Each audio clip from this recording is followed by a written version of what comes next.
Assalamualaikum warahmatullahi wabarakatuh.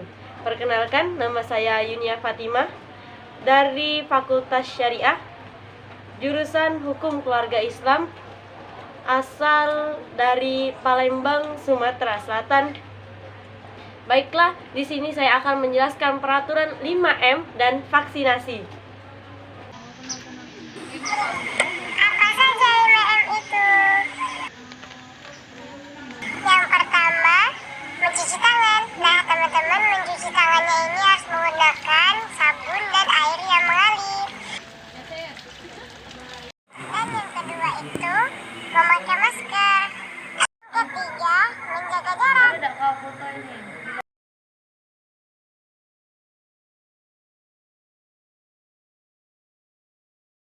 Nah, tadi sudah penjelasan tentang 5M. Jadi teman-teman jangan sampai melanggar peraturan 5M ya. Nah, sampailah kita kepada pembahasan yang terakhir, yakni tentang vaksin. Vaksin itu sifatnya antisipatif dan mengoptimalkan pengendalian penyebaran, bukan berarti kebal terhadap virusnya. Nah, saat ini pemerintah Indonesia menjalankan program vaksinasi kepada 1 juta orang per harinya. Hal tersebut tentu bertujuan agar dapat memutus rantai penyebaran COVID-19 agar segera usai dan kehidupan warga negara bisa berjalan normal seperti kembali. Namun perlu dipahami bahwa sebenarnya pemberian vaksin bukan berarti membuat kita tidak bisa terpapar virus COVID-19, tetapi dengan adanya vaksinasi yang diberikan ini akan membuat sistem imun tubuh menguat sehingga kemungkinan terpapar virus menjadi lebih kecil. Maka dari itu, bagi Anda yang sudah mendapat vaksin bukan berarti abai dengan protokol kesehatan. Nah, teman-teman, ini adalah perjalanan menuju klinik yang ada di sekolah saya. Jadi, tadi sore kami berniat ingin mewawancarai petugas Satgas COVID-19 di pondok.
Cuci tangan 20 detik biar tidak kena virus.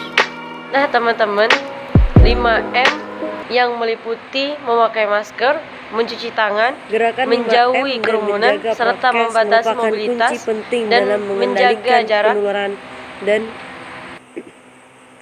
penyebaran virus COVID-19. Sementara vaksin yang diberikan dan menjaga prokes merupakan kunci penting dalam mengendalikan penularan dan penyebaran virus COVID-19. Sementara vaksin yang diberikan tidak memberikan kekebalan secara mutlak terhadap virus tersebut.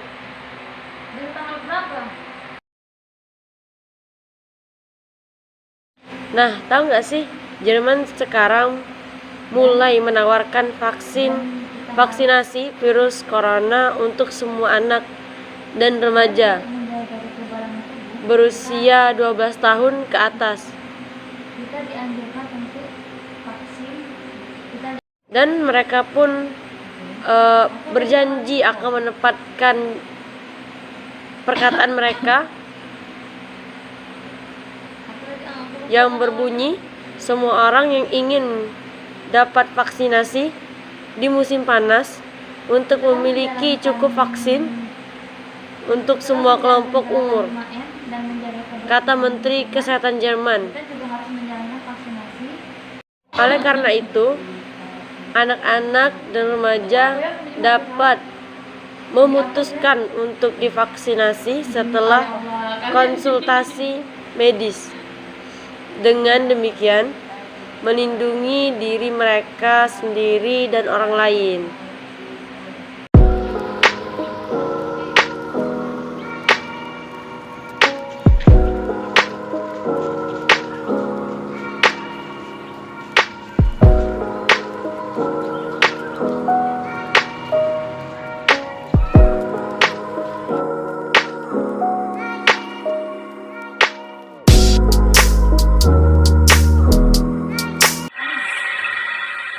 Darurat virus corona.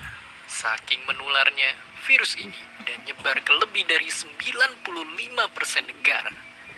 Bahkan jumlah kasus paling banyak udah bergeser sekarang ke Eropa, yang sekarang jadi pusat penyebaran baru virus ini.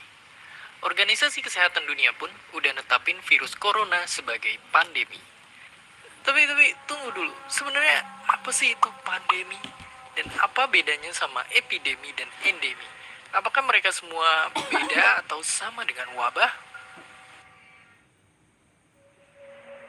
Jawabannya, mereka itu ternyata adalah 4 tingkatan yang berbeda. Jadi, biasanya tingkat siaga penyakit yang menular itu mulai dari tingkat daerah. Kalau nggak direspon dengan sigap, barulah akan mewabah sampai tingkat nasional. Dari sana, bisa tambah parah lagi jadi nyebar ke negara tetangga. Dan buat penyakit-penyakit yang paling berbahaya bisa menyebar ke seluruh dunia. Oke, terus seberapa bahaya pandemi sebenarnya? Lalu sebelum corona, apakah ada pandemi yang udah pernah dunia kita hadapi?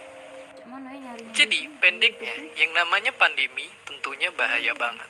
Coba aja lihat ke sini. Buat contohnya, malaria atau DBD yang sangat ditakuti anak-anak Indonesia adalah penyakit endemi.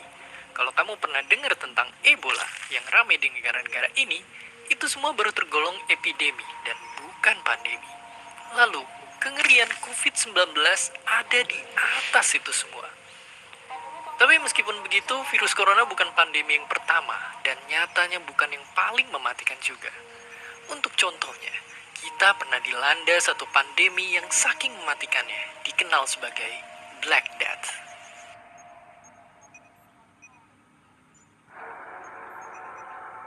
Jadi ceritanya, dulu di abad 14, selama bertahun-tahun, umat manusia diserang oleh penyakit yang menyebar dari kutu dan tikus. Korban-korban yang berjatuhan, tubuhnya berwarna hitam akibat infeksi bakteri. Mereka nyerang kulit dan paru-paru kita yang nimbulin demam, sakit kepala, infeksi paru-paru sampai akhirnya ratusan juta korban meninggal.